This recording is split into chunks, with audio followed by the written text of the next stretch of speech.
اعوذ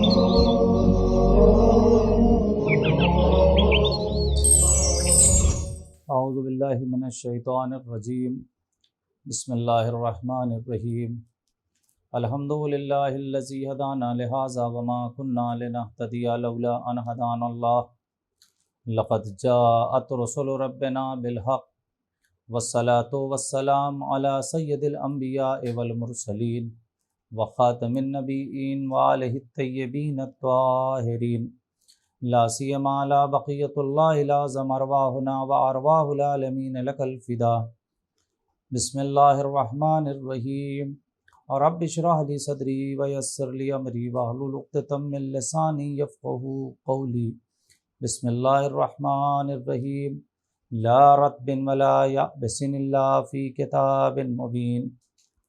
ناظرین کرام السلام علیکم ورحمۃ اللہ وبرکاتہ۔ ناظرین، ماہ مبارک رمضان کی 22 تاریخ تقریباً دھیرے دھیرے ماہ مبارک رمضان اپنی انتہا کو پہنچ رہا ہے اور یہ رحمت کا مہینہ اب ہم سے جدا ہو رہا ہے۔ چند دن اور رہ گئے ہیں توبہ کے، مغفرت کے، اپنے خدا کو راضی کرنے کے۔ ماہ رحمت ہے، اپنے آپ کو اپنے خدا کے حوالے کر لیں۔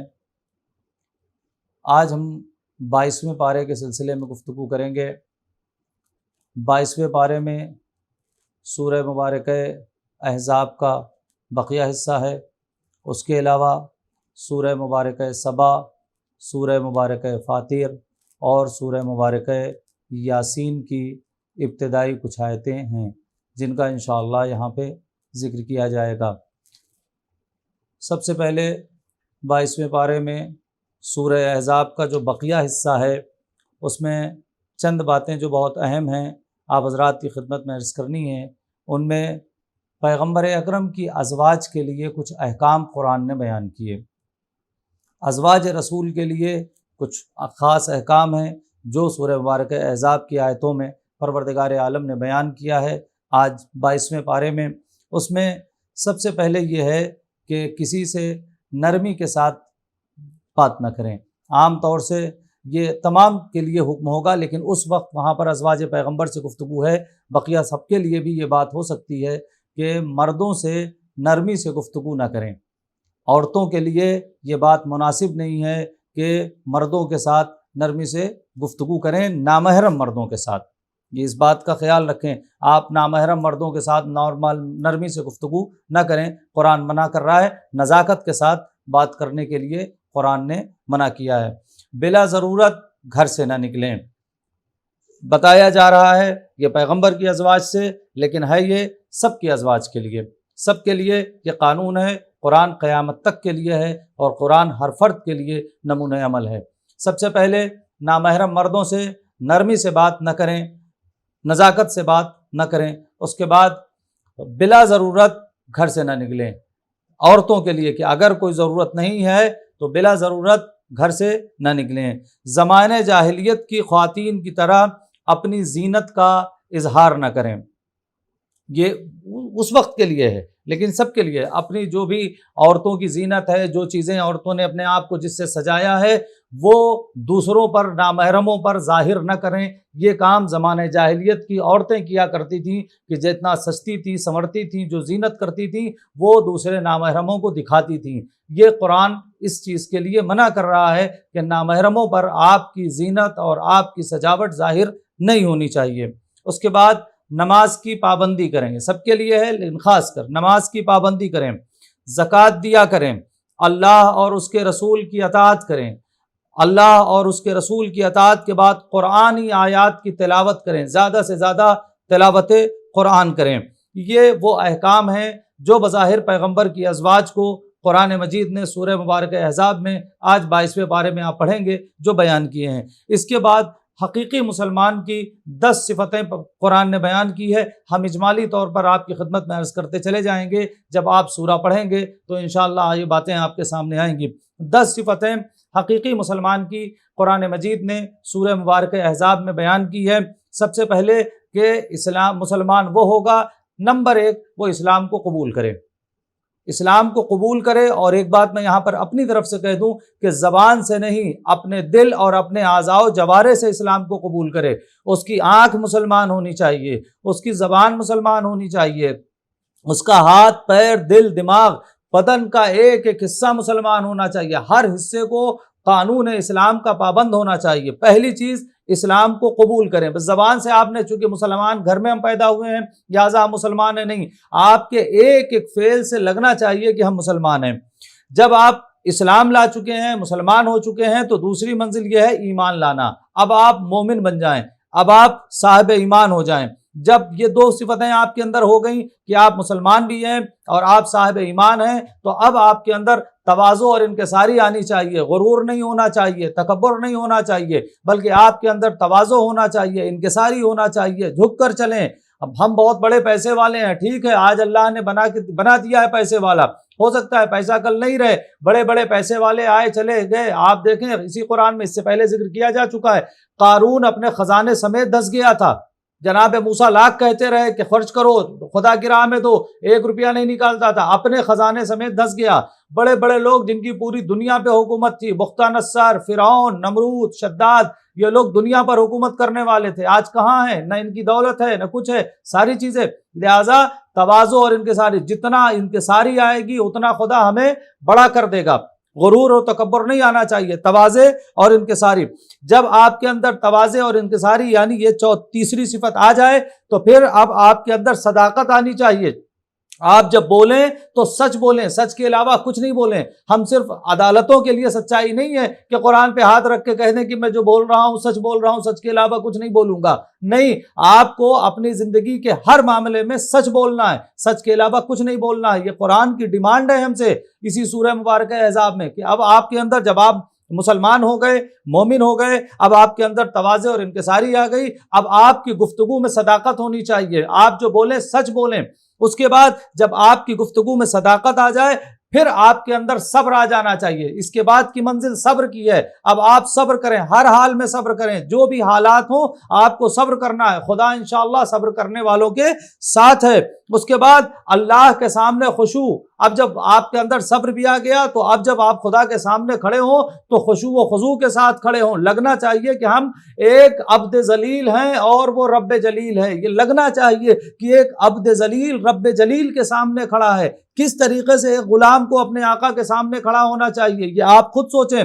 ہم نماز پڑھتے ہیں، نماز میں بھی نہ جانے آنکھ کہاں ہے، ذہن کہاں ہے، دل کہاں ہے، ساری چیزیں ادھر ادھر ہوتی ہیں، بس ہم خدا کے سامنے، وہ تو اس کا کرم ہے کہ وہ یہ والی بھی نماز قبول کر لیتا ہے کہ ٹھیک ہے تم کہیں بھی تھے، کم سے کم میرے سامنے آئے تو صحیح۔ آپ سوچیں جب اس طریقے سے کہ دل و دماغ ادھر ادھر ہوتا ہے، اس کے بعد والے بھی وہ قبول کر رہا ہے کہ ٹھیک ہے تم نے قبول کی، تم نے پڑھ تو لیا کم سے کم۔ اگر ہم خشوع و خضوع کے ساتھ پڑھیں گے تو خدا کتنے مدارج دے گا، کتنے درجات بلند کرے گا وہ خدا جانے۔ لہذا خدا کے سامنے جب جائیں تو خشوع و خضوع کے ساتھ جائیں۔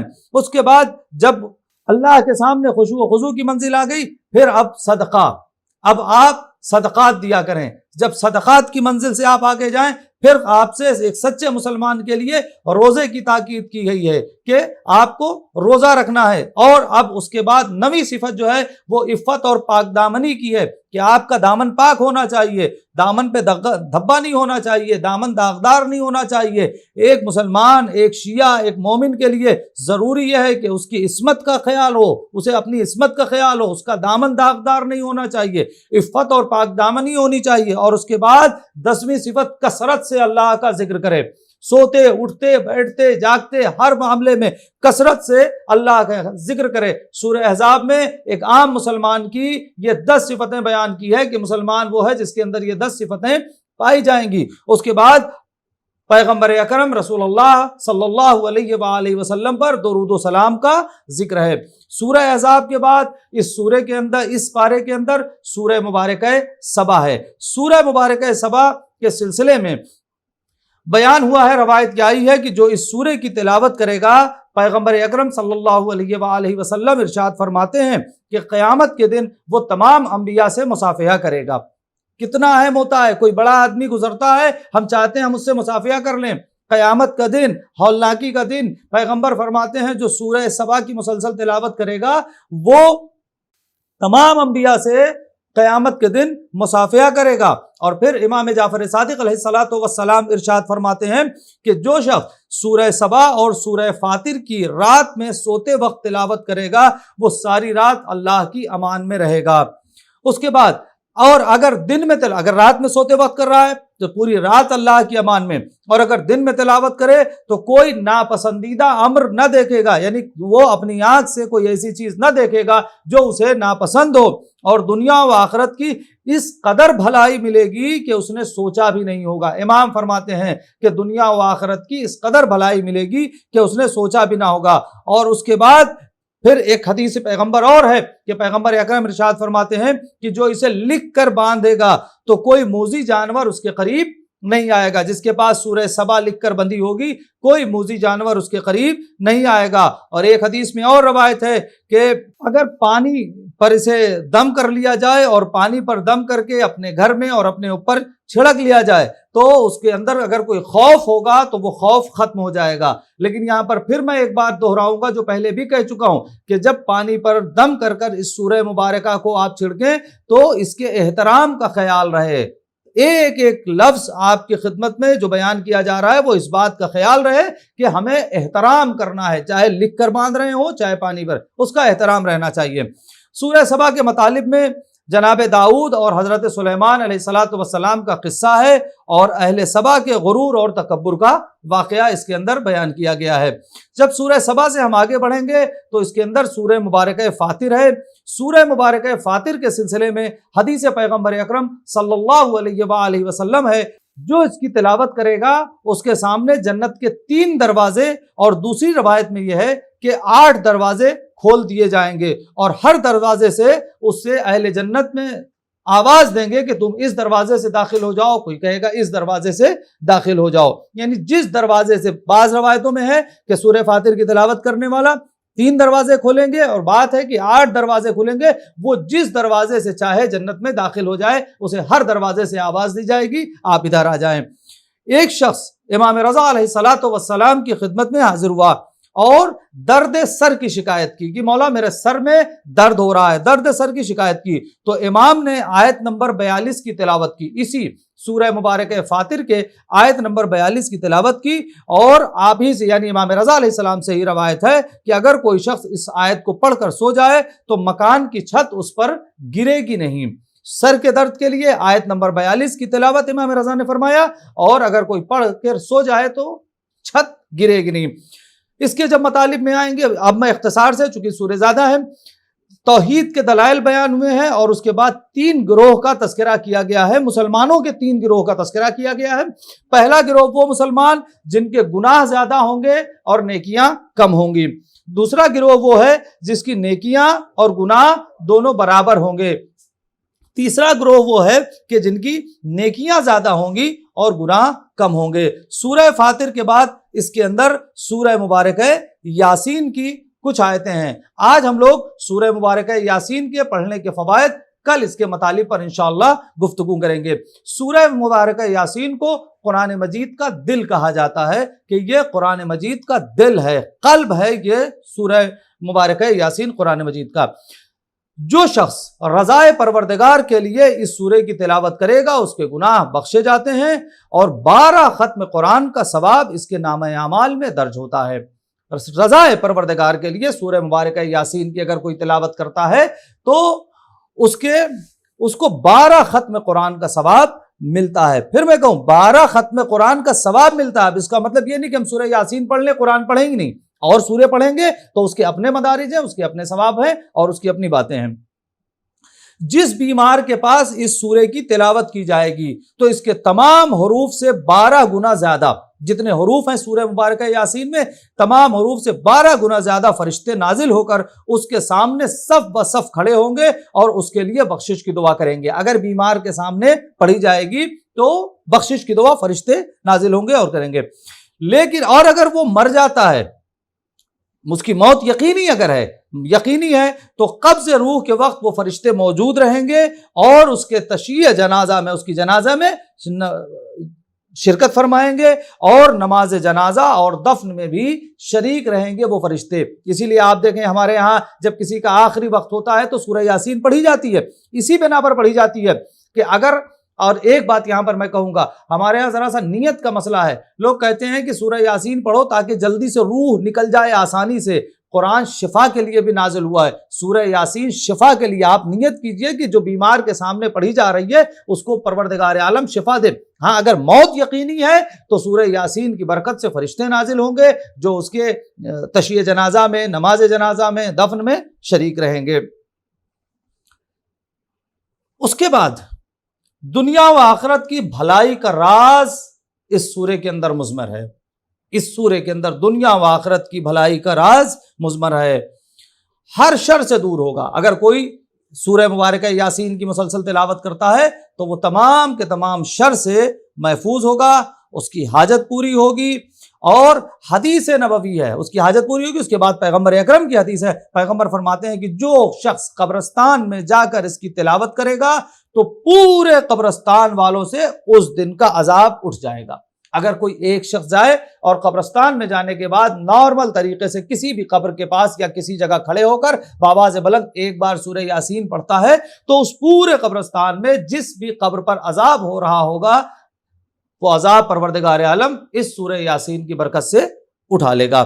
اور اس قبرستان میں جتنے لوگ دفن ہوں گے ان کے برابر نیکیاں اس کے نامہ اعمال میں درج ہو جائیں گی۔ اس شخص کے، پڑھنے والے شخص کے نامہ اعمال میں جتنے بھی لوگ قبرستان میں دفن ہوں گے ان کی تعداد کے برابر نیکیاں اس پڑھنے والے کے نامہ اعمال میں درج ہو جائیں گی۔ اس میں مطالب میں رسالت اور پھر قریش کی کچھ جگہوں پر مذمت ہے، وہ انشاءاللہ جب آپ پڑھیں گے تو بات آئے گی۔ بقیہ باتیں انشاءاللہ کل کریں گے۔